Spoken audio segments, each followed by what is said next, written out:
বলেন কি বলবো, বলতেই আছে, বলার আর কিছু নাই, যা বলার বলছি। যা বলার বলছি, পরে বলবো না।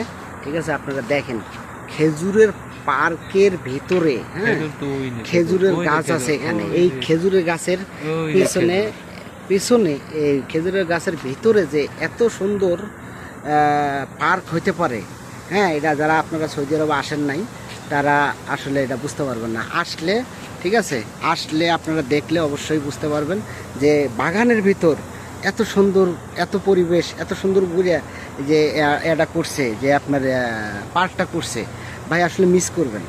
যারা সৌদি আরবে আসেন নাই তারা আসার দরকার নাই। আর যদিও বা আসেন তাহলে অবশ্যই মাতাম বলে, মাতামের মধ্যে পার্ক আছে, এই পার্কে আপনারা অবশ্যই আসবেন। ঠিক আছে, দেখবেন কত সুন্দর দৃশ্য। এখন কিন্তু রাত আসলে বাজে প্রায় 1টা, এই 1টার সময় বোঝা যায় না যে আসলে এখানে রাত 1টা বাজে। ঠিক আছে, আপনাদের অনুরোধ রইল, ঠিক আছে, আমাদের এই পার্কটায় আসবেন সবাই। এটা কিন্তু শিশু পার্ক না, বুড়া পার্ক। ওকে।